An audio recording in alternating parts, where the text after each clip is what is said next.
Hey guys, Tyler here, bringing you a 2v2 today. We are on Moscow Outskirts Summer, playing for today. Spawning in the north we have Prodi, which I believe is Prodigli.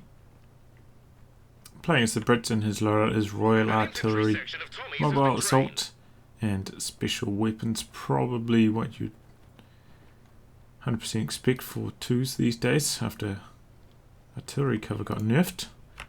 Teaming up with him is Siddolio, playing as Soviets, who has Soviet Reserve Army Garden Motor and Shock Rifle Frontline. These guys are the rank 10 allies.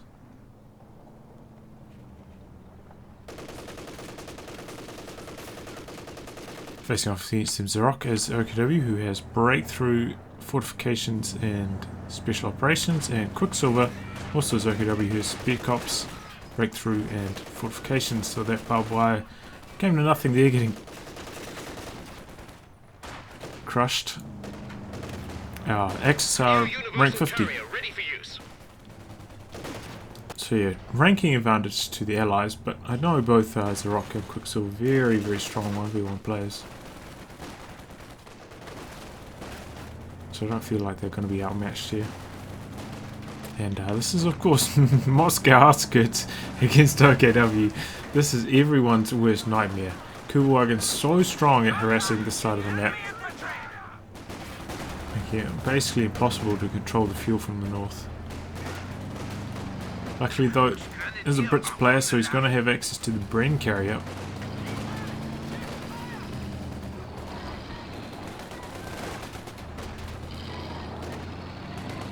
And they're actually dedicating a lot of resources here.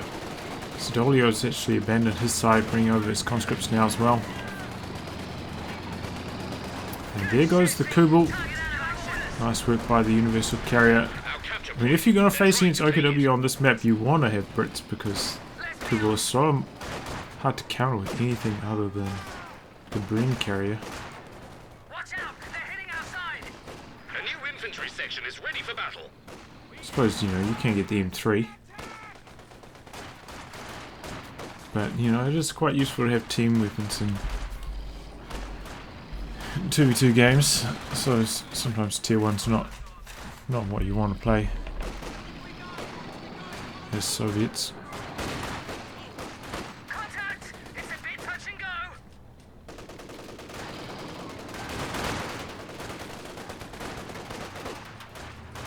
Standing right out there trying to get as much damage as he can. He could lose his squad here. That was a very poor play.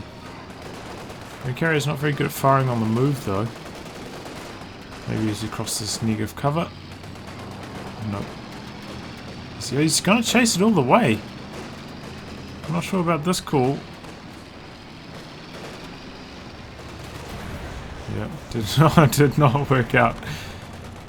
There's the M3, and it looks like finally the allies are going to be able to connect their fuel. But look at all this map control for the Axis while this has been going on. They've capped basically the entire map, got double munitions coming, and that is going to cause big headaches for the allies. It means both of them, you know, once they hit their tech timing, is going to be calling in all sorts of STGs and weapon upgrades. Maybe dropping a few mites to try to counter the M3, and the M3 is maybe a tiny bit late as well. Looks like he built, you know, quite a sizable amount of conscripts before getting that. Oh, that is dead. No? The squad loses sight. Oh, and he builds a trench to block the pathing there. When it gets away. Slick moves. I thought that was going to go down, but the squad there, the squad from Zarok, lost sight. That's what kept it alive. Only just, though.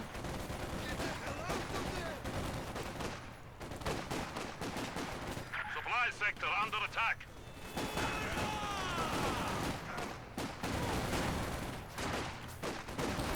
But Axis making a good push right towards the cutoff, neutralizing it again, then jumping in this building, making it extremely hard to push over here. I mean, even if you lose control of this building, there's still this heavy cover wall here that you can sit behind to stop pushes in here, and they have to cross negative cover if they want to close in. which allies tend to need to do because their long range is usually worse, but not in the case of the Brits, but most other allied factions. But yeah, I mean, the allies only briefly had their fuel connected. It's gone. Looks like this squad here wants to get some cut-off play going on, but it's going to run into the Kubo and probably be forced away.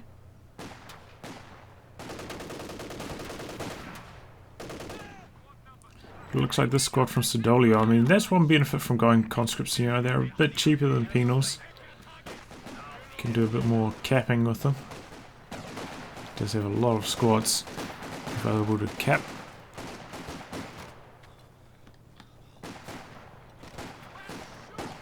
This was also quite a nice play, bringing out like, you know, 5 squads at once. Easily overwhelms the lone squad that was there defending. Maybe if there were 3 squads there, you know, all behind superior cover positions, you could have fended off that kind of push, but not with what the Axis had there. It looks like they're dedicating a few squads over here instead, trying to defend that cut-off that they harassed there. Wow, even threw an incendiary grenade there. I don't think that was necessary. M3 with a flamer coming forwards. Gotta be careful to keep his range. Doesn't want to take an anti-tank grenade from those Fusiliers. So another pretty good play, instead of trying to come through this way where you have to maybe run into 4 or 5 windows. Coming from this angle where there's only one window. Makes life a lot easier. Looks like he's trying to stall for time to allow these squads to arrive, but just a fraction of a second too late. Well, not a fraction of a second, maybe like 3 seconds too late to have that play work out. But this could be a dead comm engineer. No, he doesn't actually switch targets to it. Misplay there.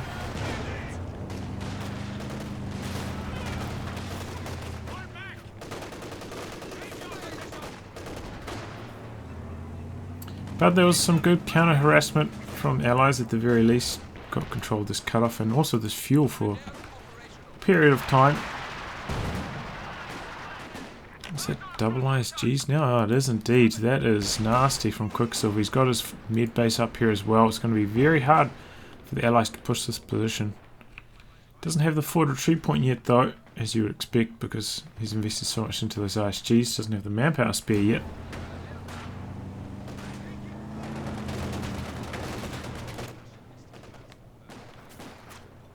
But yeah, he should be able to repel this push with all those squads sitting there. That is the, you know, the mech truck and the healing truck combo for the Axis. What he probably should be doing is double OKW. Oh no! Double ISGs. That was a nasty volley. Oh, and that's probably going to be the end of the M3 there. It's going to take a Faust.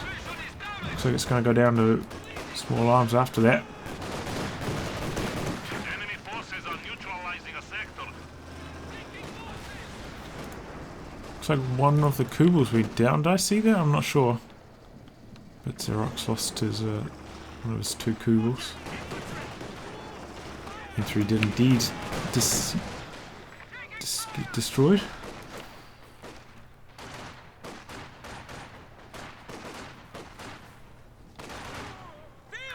More harassment from the Axis onto the cutoff, but also from the allies.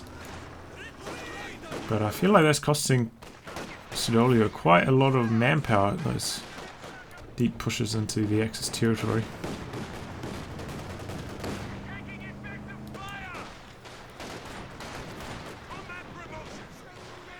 Oh, oh, late dodge. He's going to get away though. It looks like that to reload at a convenient time. 5-man upgrade for Prodi.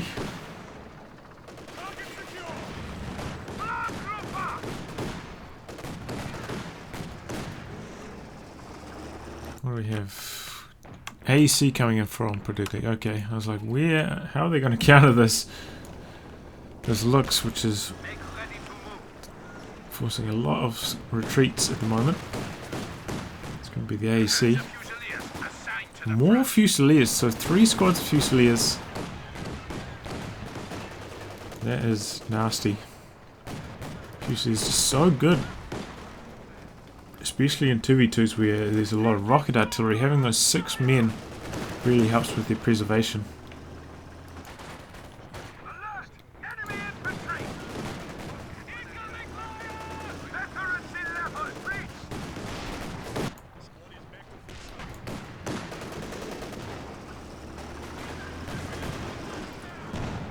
Here comes the AEC, and this could be in trouble out here. It doesn't have that much support. There goes the second Kubel. AC going in. No, he's going to back away instead of trying to go for the kill. Trying to avoid getting Faster, but that doesn't work out. He does have 1 squad of engineers, but they're way back at base. Those were not Kittens you're seeing moving up there on the minimap. Those were ISGs. Kitten now just rolling onto the field. But I can understand not wanting to chase there. This is a reasonably common spot for mines, like around here and around here. And running over a mine would probably be death for the AC. Okay, well now we've got a machine gun, a Vickers for predicting. Oh, it sets up in the wrong direction. What was that?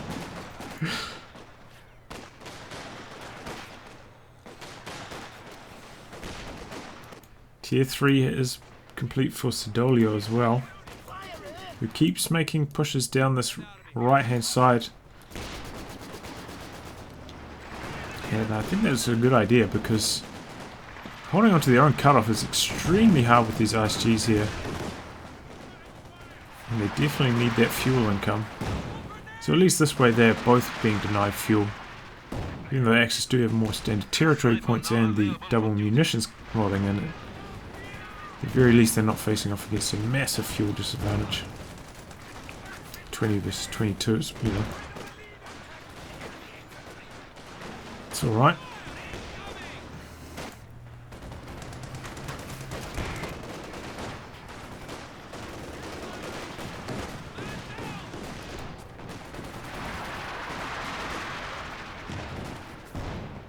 That's a sniper from Siddolio. Fair idea. Send infantry firepower is not that good. Only got 1 squad of penals, the rest conscripts. If you're going to go for that kind of build, you know, where you're relying on the anti-tank grenades, probably need a sniper to supplement your long-range firepower. Enemy forces are capturing our supplies.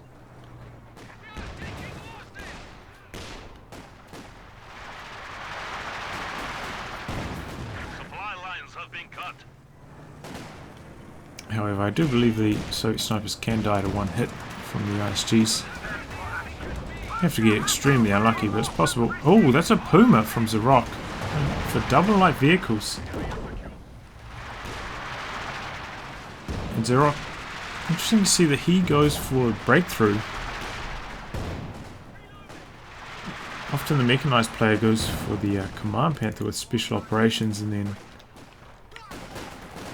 use the artillery flares to work with the Stuka that they get from the mechanized regiment. Support gun deployed. Crew ready for orders.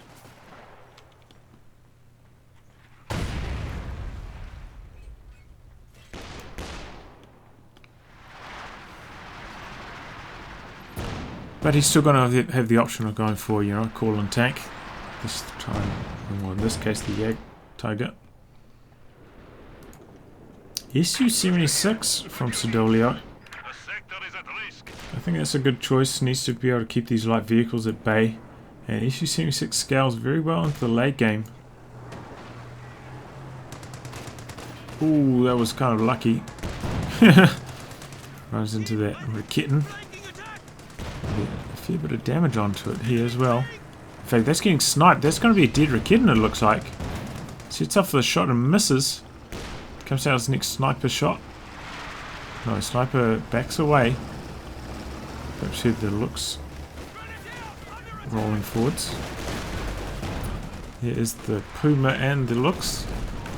SC-76 looks like it's heading over in this direction now. It can do it confidently now that Raken's been forced away. Oh, SC-76 also missing. There are a few elevation changes in this map. Misses again. Oh, but that could be the end of the looks. No! Another miss. Not sure how much health that is, but that could be 120 health. Oh, sniper dead! Went down to that squad of Volksgrenadiers. Uh-oh. Must have been a late retreat on that one. Flamethrower squad looks like it's going to have to retreat. But once again, Siddolio making a push onto the cutoff. Trying to ensure mutually low fuel incomes for both teams. Oh no, another squad loss for Siddolio. It's not going so well for him here. There's a Schwer attempting to cover this cutoff, but it looks like he can stand just on the edge of it. He won't have sight over there. We'll have range, but not sight.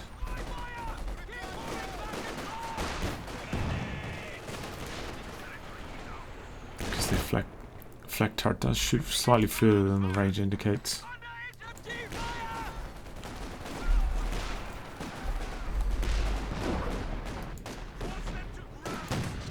Yeah, there he goes. As soon as he gets sight, has to retreat. But the allies have been doing alright, you know, they're finally about to get their cutoff once again.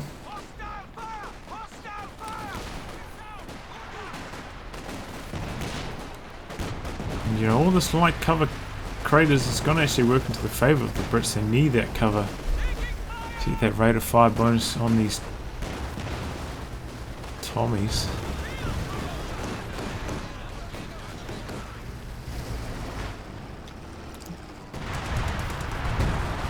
Oh, wow, Royal Artillery being called in by prodi. Does that mean he's going to go Anvil? Most likely will go Anvil. It's actually quite a well, I mean, we've seen it a couple of times now. Quite a popular strategy against double locator. Be very strong against their trucks once you... Oh, sorry about that. Once you get the airburst shells.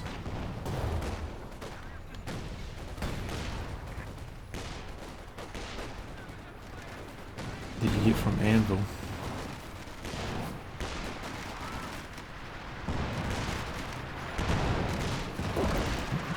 Looks like there was a suicide mission for that Faust.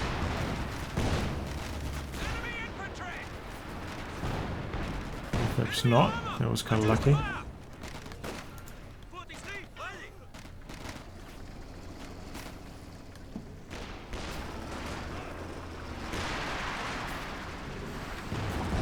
Oh my god, those double ISGs, man. Causing so many headaches for prodi.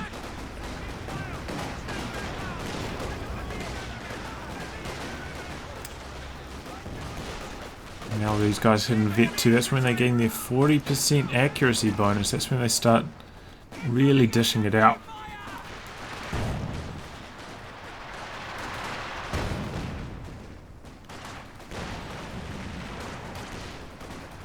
Sure about that demo charge placement there.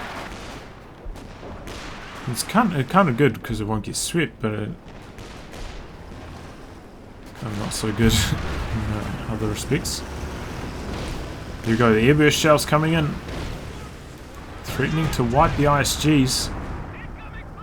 Don't quite get the job done. This one escapes a tiny bit of health. Could still go down to some howitzer fire though. Well, those Brit howitzers do have pretty terrible AoE.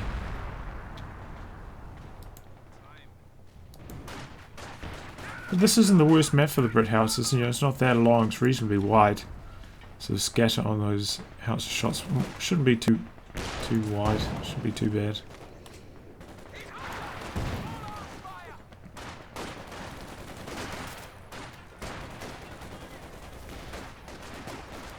More pressure onto the fuel from the allies. It's good that they're not getting tunnel vision. Constantly sending, you know, one squad over here. I mean, it's usually a conscript squad, reasonably low value, to harass this over and over again. could be what's keeping them in the game here, honestly. Got another squad of Panzer Fusiliers for Zarok. He's also gone for mid base. Can be hard, you know, once you start getting into the large army sizes for one base to heal both teams, so I can understand that. And he probably means he's going to go straight for the JT from here. Going to spend the extra bit of fuel on his mid base and healing. Won't have the option to tick to tier 4. And probably won't have enough fuel to go for a walking Stuka first either.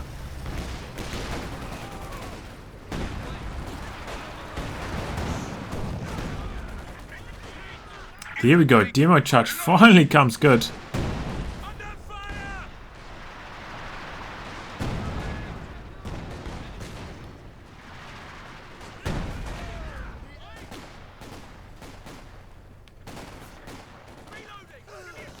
And now the Axis are on the back foot.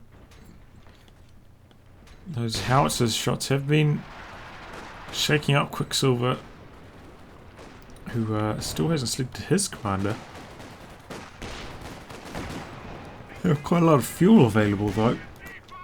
Also goes tech structure. He's gone for another squad of ogres. This is very interesting. I'm very surprised he hasn't gone for a tank. Looks like he's lost a squad of opportunities as well.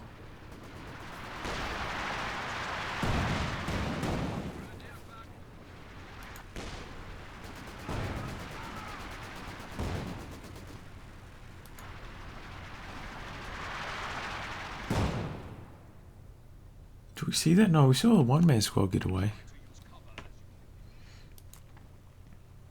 Anyway, that second rebuilt sniper has been doing some pretty good work for Siddolio. That was a good choice. Now he's selected commander. He's going to be going for the IS-2.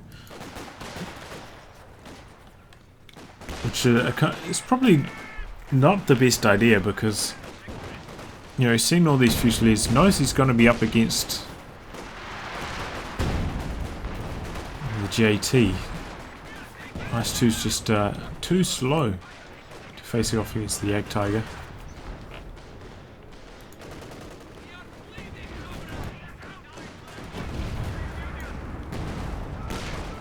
Here we go, some more airburst shells getting the job done, taking down one of the ISGs. Not sure if they even know this mid base is here. They probably suspect it's somewhere in this vicinity, but don't know if they've actually got that far to scout it.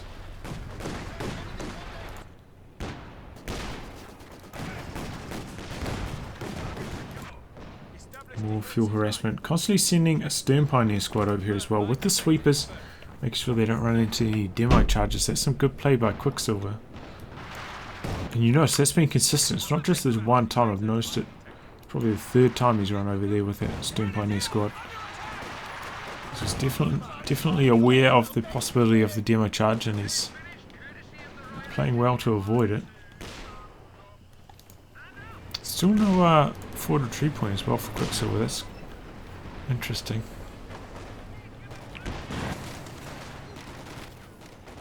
Oh no, he's on the road. He's going to get away. And he's going to lose his squad. Maybe he just ran through the smoke there. I'm not sure.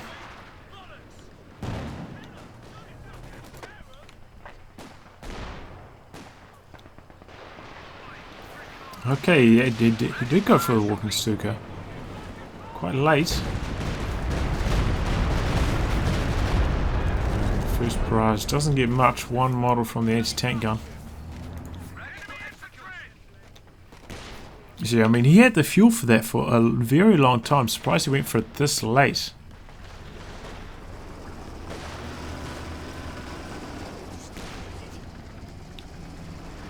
As we all know, very important to get that Stuka out quite early in these situations. Try to get it up to Vet 2. As you can see, he gets his recharge bonuses at Vet 1 and Vet 2. So once it hits Vet 2, it's really a force to be reckoned with. And there is the IS-2. And honestly, the Axis are not very well prepared for this right now. Having just spent all that fuel on the walking Stuka, doesn't have enough for the JT. And that's why I said it looks like he's going straight for the JT. because he didn't get that Stuka earlier. But yeah, that's not the case. We do have some mortar pits going down now for prodi, covering this cut off, and that's going to contest the central VP very effectively. Oh god. Mortar pits are extremely cancerous. And this is starting to look a bit grim for the Axis here. I think they've got a good counter to these mortar pits. Okay, no, Quicksilver selects this commander, goes for fortification, so that means zeroing artillery is going to be available, which is very strong against emplacements, but only really if you've got something to scout them out, like artillery flares or recon run. Oh, he's called in zeroing artillery, but this relies on sight. Looks like he's popped a flare from a Fusilier, so that's actually pretty good play. But I don't think that flare's gonna last long enough for this to work. Don't know if he's noticed. Okay, now he notices. Pops brace. I feel like the flare's gonna run out fairly soon, though.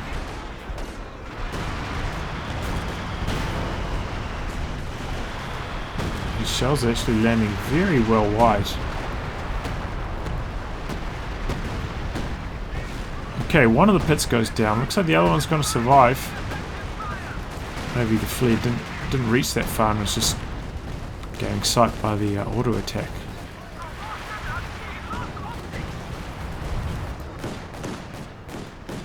Oh, Flamer goes down as well. But the Axis, you know, that is a very expensive ability. 300 munitions. Probably only gonna get 2 of those in a game, so 300 munitions for 400 manpower. It's not the worst, but could be better. Anyway, Quicksilver goes straight for the King Tiger. It's going to contest against that IS-2 very effectively.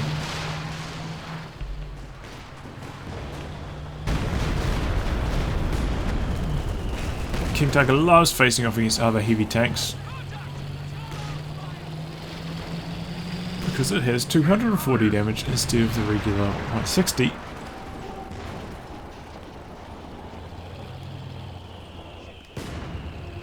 So, you know, that makes a really big difference against tanks that have, you know, over 1,000 health.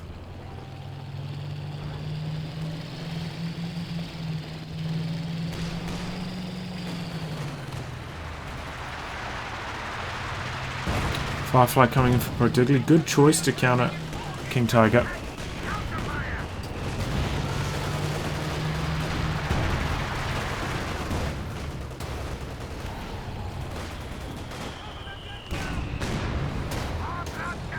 Oh, nice.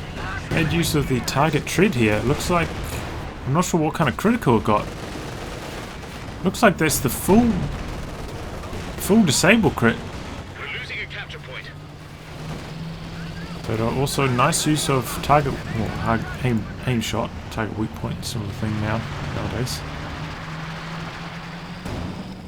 Jamming the turret of the IS-2, allowing the King Tiger to escape.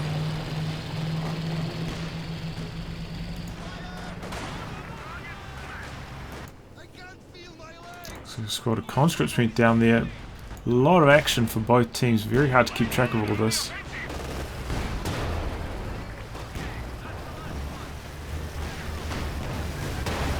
Uh-oh. Puma's going to get away. Does need that Puma for the eventual Jagdtiger. He needs that Puma to be able to support it, prevent flanks from the allies. Take a look at the VPs, you know, it's not too bad for either team. Nothing too critical.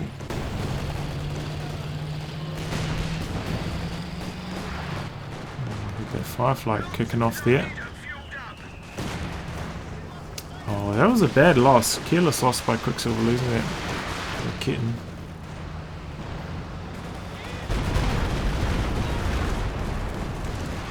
Not the best walking Stuka barrage there. That's what his third one. He's only got 4 kills. That's not the rate of kills you need in a 2v2 game. That's actually pretty bad.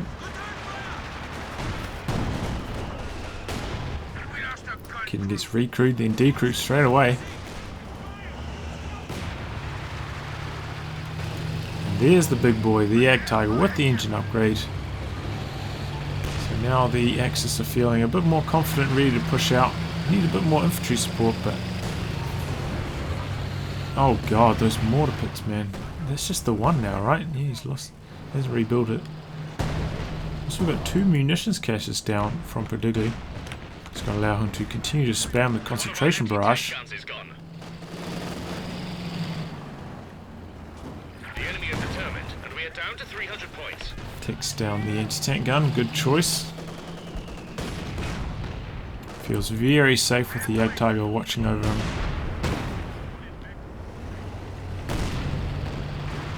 Ag Tiger misses that shot.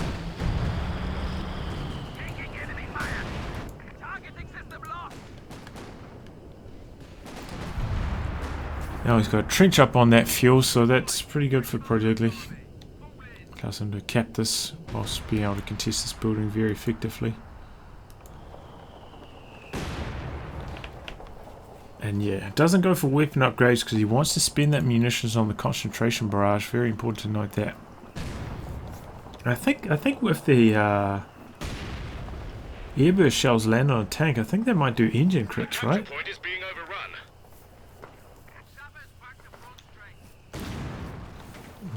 Be interesting to see if it happens during this game.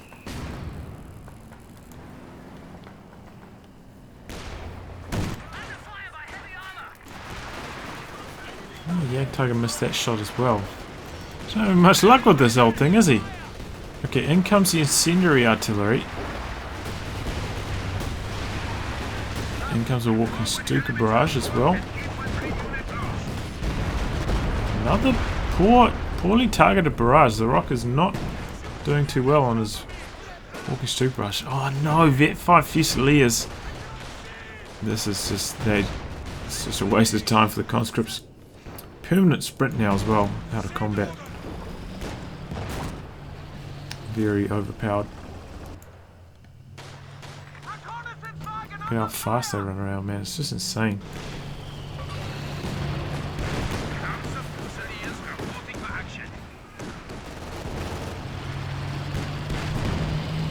So now with the 2 heavy tanks on the field, the Axis starting to control the map a bit more again. Right around the time where those 2 mortar pits up, it seemed like it was starting to go in the favour of the Allies, but since the King Tiger and the Ag Tiger arrived, they've started to inch back towards the Axis' favour here. So they are very focused on the centre. The Allies are continuing to cap on the flanks. They actually have the VP control right now. But the Axis making a big old push up here.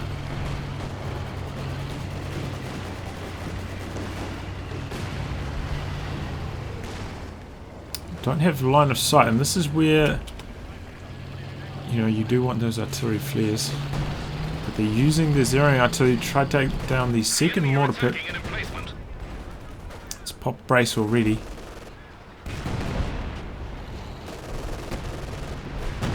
Needs sight of it though to continue that zeroing artillery barrage. And nice work from Prodigli coming around the side. JT hit. Gets rid of that SU-76, sends it back to repairs. There it goes. So the zeroing artillery has performed well for the Axis, taking down those 2 mortar pits. And the reason why they've had enough munitions to do that is because they've had double munitions for a large period this game. Especially in the early game. JP4 now chasing down.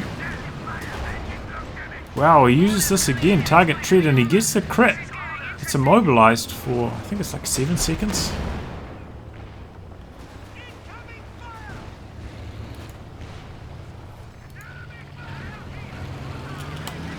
He's getting the hell out of there. That easily could have been the death of the King Tiger there though, if they all just focused on. We might have lost one of these tanks, but probably would have been worth it to kill the KT. I think they knew that the JT was over here, because I think I heard it say target destroyed or something. It was firing at something on this side of the map. More harassment onto the fuel for the Axis. And fuel is still relevant, but not quite as relevant. You know, he's probably making another Firefly. He's got 100 fuel in the bank, so kind of getting to that stage of the game where fuel isn't the most important resources. It's more focused on the VPs. Even munitions starting to become a bit more important than the fuel for both teams. Starting, you know, hit their supply limits, getting close to it.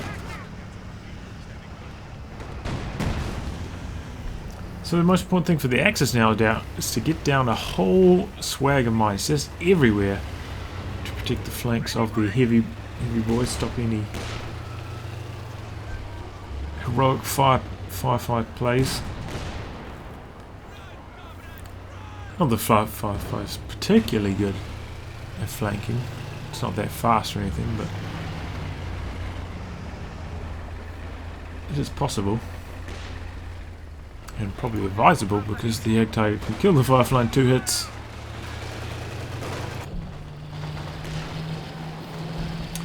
Flares. Looks like that's from Fusiliers though, not from the sniper.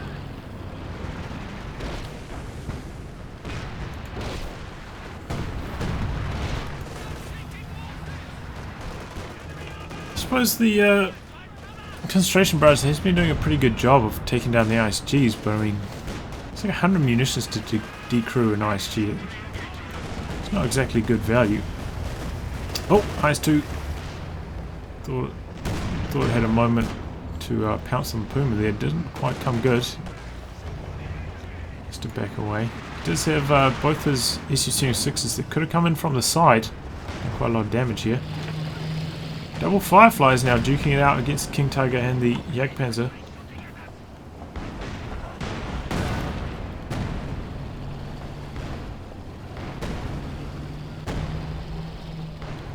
Yeah, both teams just playing very cautiously. Trying to gain some variance on all their units.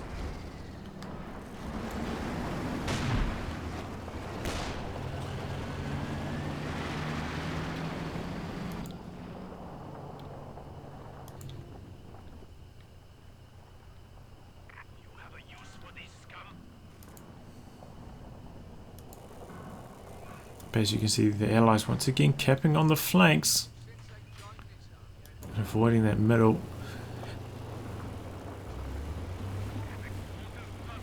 And seems to be working out pretty well for them so far. The enemy is reduced to 200 points.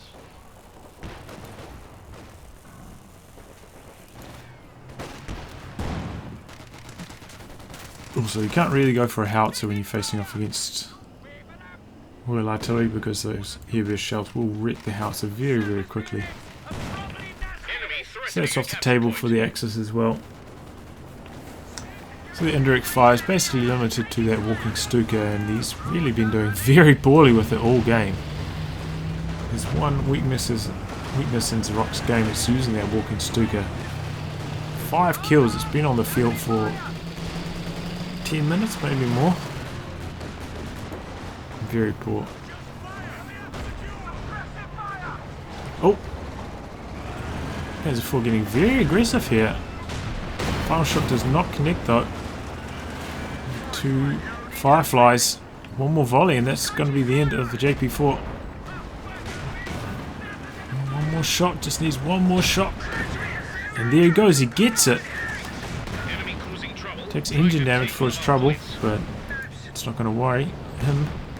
It's a big pickup taken out of the JP4. Very risky to chase that deep into enemy territory, especially around here, which is also a common mine location. Did he just wipe a squad with that Firefly? No way!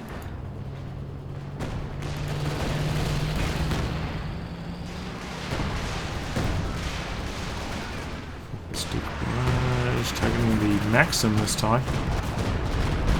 Zarok, how could you do that to one of your own?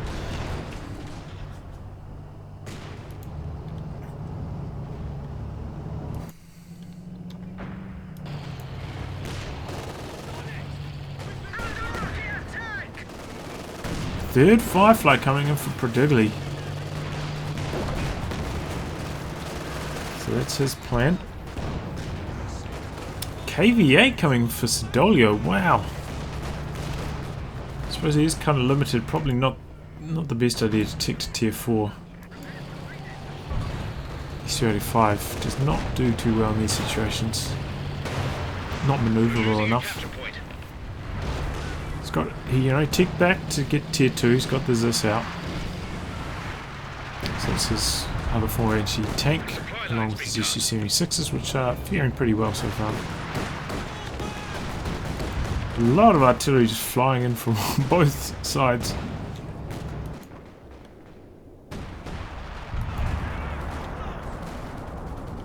A Firefly is ready to give someone a bloody nose.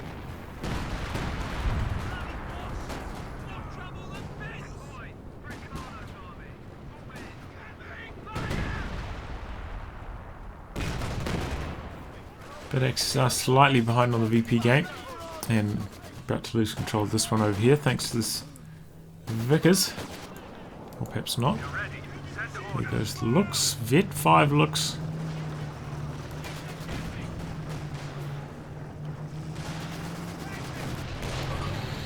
Pretty impressive to keep that alive so long.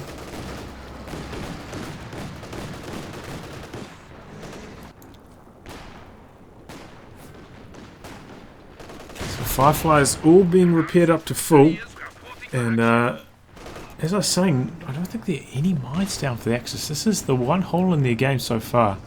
One way back here, but that's just one. You're playing with these big heavy tanks, you want mines covering your flanks, and that is one area where they're lacking.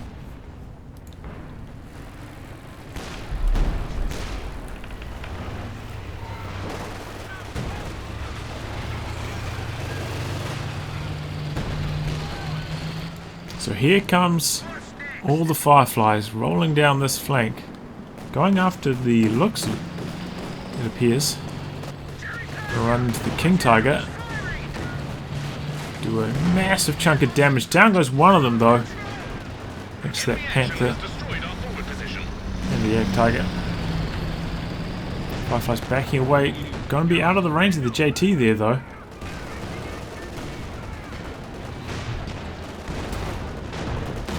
King Tiger going a bit too deep here. Still in front of this anti-tank gun. Oh, I shouldn't have tried to reset that up. But still could go down. Panther chasing. Zis needs one more shot to kill the KT. Lost sight. Panther's going to go down. He's going to take down a Firefly with him though. And yeah, imagine if he didn't reset up that. That could have been a dead King Tiger. I mean, you know, one more shot. Not guaranteed they would penetrate, of course, but you know, would have been reasonably close range for a better chance of penetration. And looks like during all this, Siddolio took down that tier 4 teak structure though, covering the cutoff, and now he's coming in for a hot flank.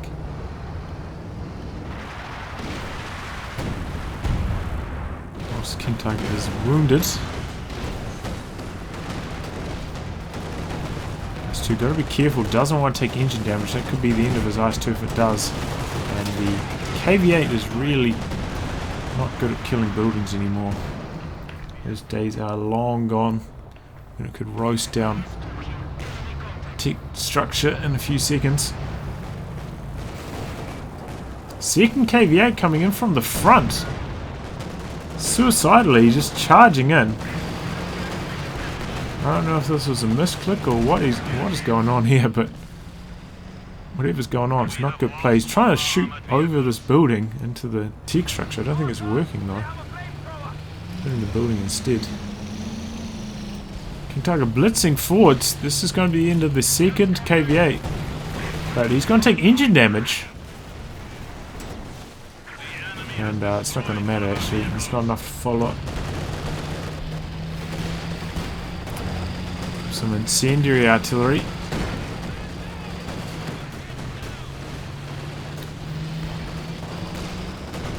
Tanks coming in, but JT now facing up. It's going to be the end of the SU-76.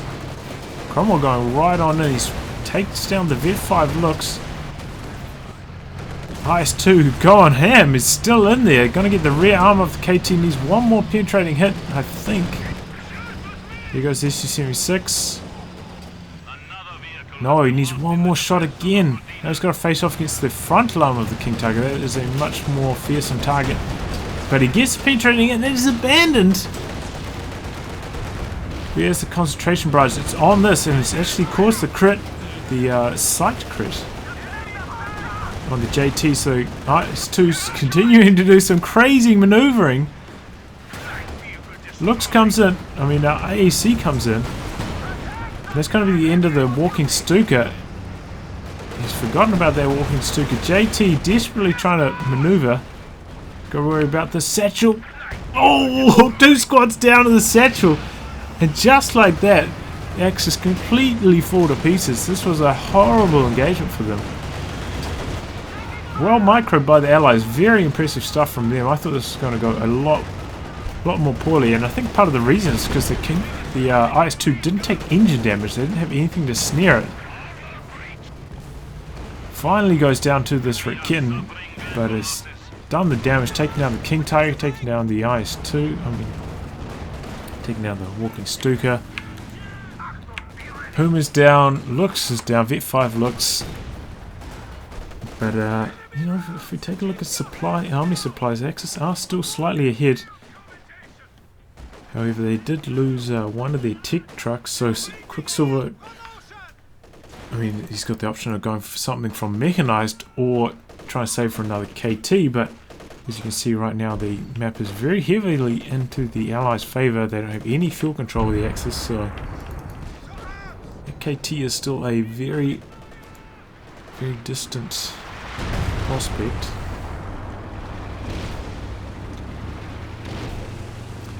And now, this is where the concentration barrage comes in, trying to knock out the rest of those trucks.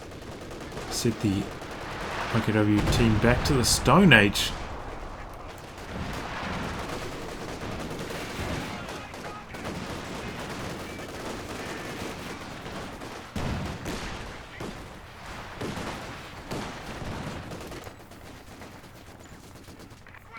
Oh, look at the range on that video up, Vickers, that is insane.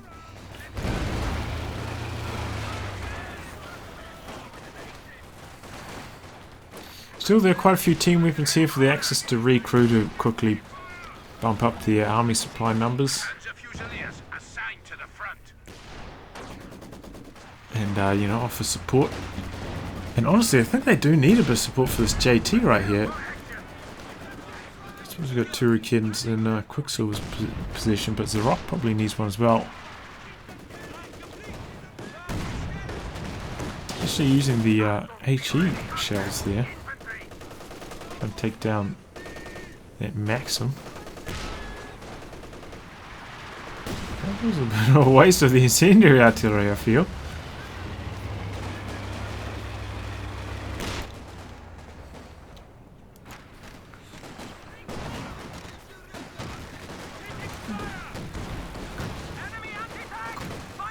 Just trying to get the job done. This last Schwer covering the centre.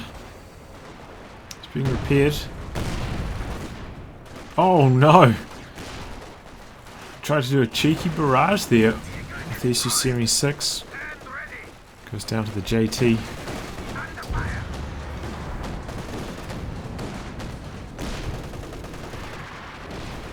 Airburst shells targeting the battle group though instead of the mech truck.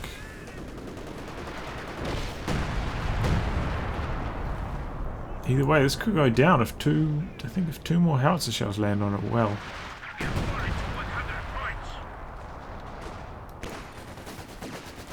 Yeah, the truck is in jeopardy there. Or just one more activation of the concentration barrage. The airburst shell should finish the job as well. Does have the repair upgrade on those guys though, so they should be able to repair it up pretty quickly.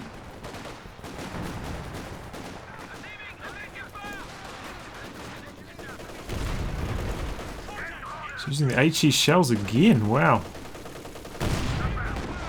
Oh! Wiped that Maxim. Wow. It's not that expensive either for munitions. Generally, I find it glides with the terrain a lot. Maybe he's got.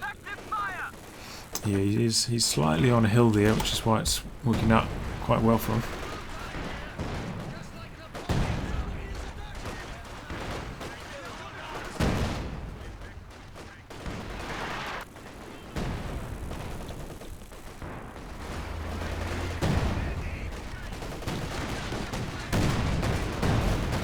He's popping it again. He's really loving those HE shells on the JT.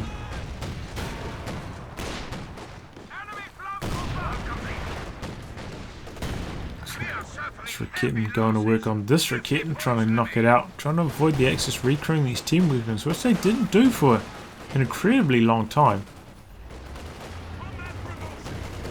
So maybe that squad was coming in for a flank, hoping to get a satchel on this, but ran into the massive army of Fusiliers for Zarok. He's lucky to actually escape with that squad alive. This one's targeting the JT, it looks like, and he almost takes down the Stern Pioneers, and he gets them. Almost takes down 2 squads of the Fusiliers as well. Huge airburst shells. Nice hit by prodi there. And that's a lot of manpower the Axis can't really afford right now. You can see Zarok's army supply very low after taking that barrage. I suppose Fusiliers are only 6 pop caps, so they are a bit cheap to start off with. But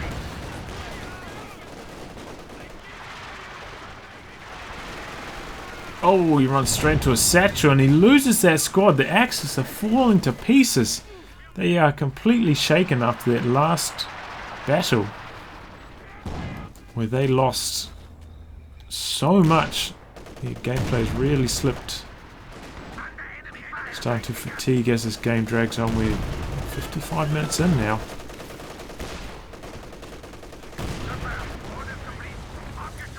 Whoa, he took down the Vickers with his HE shells from a mile away. That was a very important Vedat Vickers, was helping keep control of that left-hand VP for the Allies. But in comes a Cromwell, the all-rounder. Come and save the day.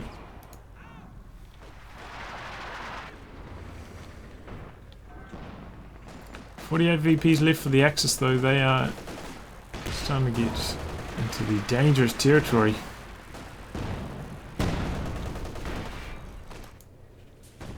Look at all this barbed wire going down for Siddolio. I wonder if he's going to try to wire that up completely. Looks like he is, and he's going to try to set a Raketen there for a vehicle that will come over here to crush this as a bit of bait. Maybe he's going to put some mines down. I don't know. This is a very interesting play by Siddolio. Very creative. I want to see if that actually comes good. Looks like Quicksilver is saving for that King Tiger. He's getting very close to the amount of fuel, but not quite manpower wise. Got a Panzer IV coming in for Zarok, who's got quite a lot of supply. Imagine though, this game would be so much different if he just backed away that walking Stuka that was sitting there for ages. With the extra bit of rocket artillery, could deal with all of these anti-tank guns for the Allies. Without that option, they're in a much tougher position, the Axis.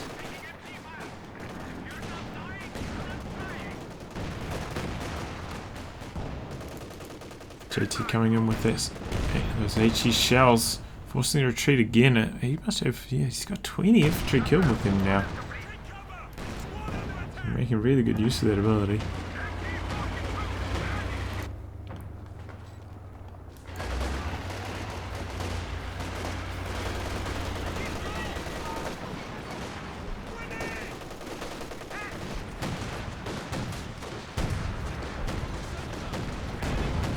This time he dodges the satchel. That's a refreshing change.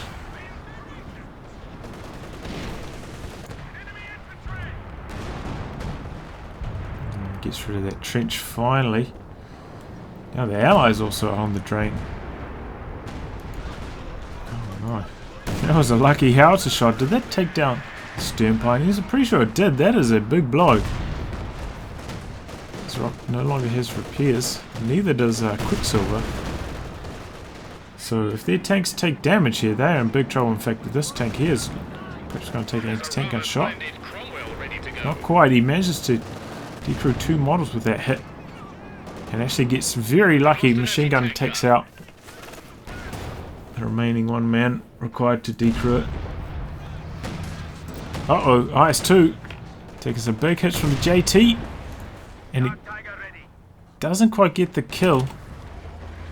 Didn't have the munitions for the APC BC-HE shells.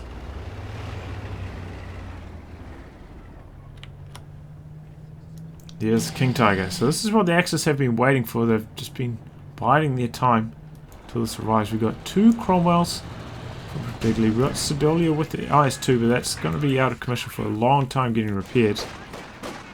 So their anti-tank capability is not quite as good as they had hoped. Would be better if they had perhaps one Firefly instead of one of these, but they do have a lot of anti-tank guns. Key here is how they're going to use them. Avoid them being decrewed by all of these Panzer Fusiliers. Making sure they're in the right position at the right time. Especially with their low mobility at times. Oh, nice hit from across the way. JT almost a Vet 5 actually, I didn't even mention that. Cromwell drawing shots, exposing the rear armour of the JT to those anti-tank guns. It looks like this Cromwell is perhaps going to go down here. Perhaps he can use the speed. Oh, he's going to take an anti-tank grenade. King Tiger's probably going to get the follow-up shot as well after that happens. No, King Tiger misses that shot. He's behind a large sight blocker, and he doesn't use attack ground.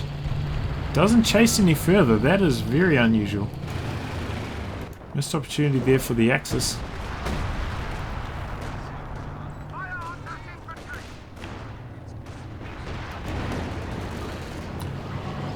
Panther for Zarok now, so he's got the full complement of tanks. He's got a very nice armoured force,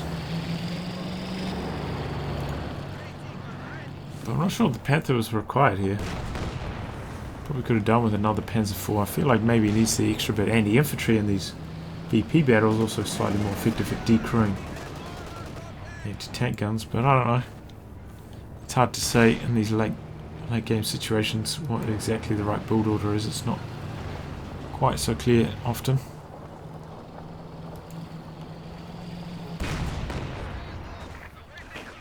Perhaps the Panther with its extra bit of armor will be able to deflect those anti-tank gun shots.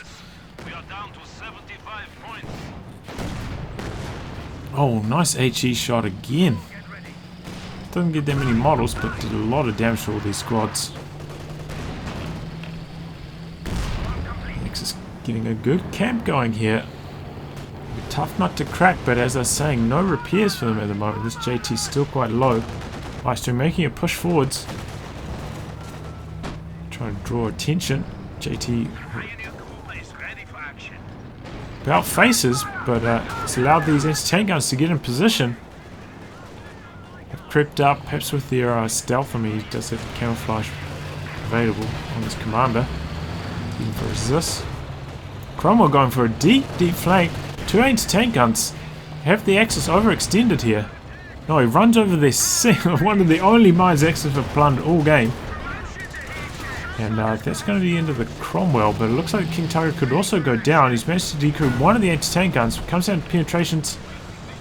Gets out of range just in the nick of time. IS-2 coming in now from the side. Cromwell chasing. Going after King Tiger. Doesn't have a turret. Almost defenseless. Cromwell finally goes down to the Panther.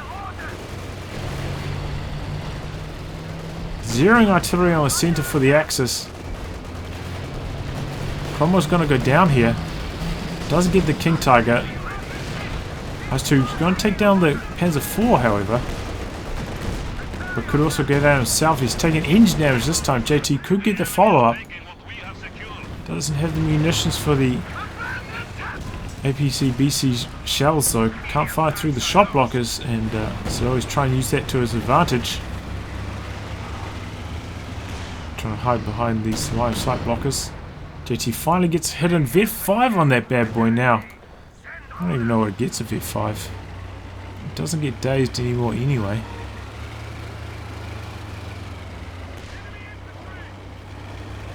Rotation speed and scatter.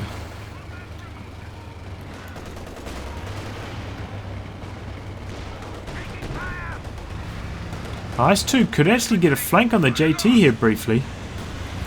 Big battle for the VPs. Everyone's desperately trying to get into cap. They're so low, both teams. Oh, main gun destroyed on the JT. Oh, the luck of all lucks. Axis in deep, deep trouble now. We've got a Raketen also firing on the res suppressed though. Ice to try and chase, and he's bouncing, he's bouncing. Here comes a Cromwell to save the day. He's going in for the kill. Where's that Panther? Zarok needs his Panther over here right now. No, the JT's gonna go down. Panther's over here. Oh no, he's going to be able to snare this Cromwell though with double anti-tank grenades. He doesn't even do that. King Tiger still with its main gun destroyed. Panther's still over on the wrong side. Missed opportunity here. Ice 2 has taken down the Tier 4 tech. He's called in a KV-8 to flame all these squads, soak up a few hits. And I think that's it for the Axis. The army's very low there. VP's also very low.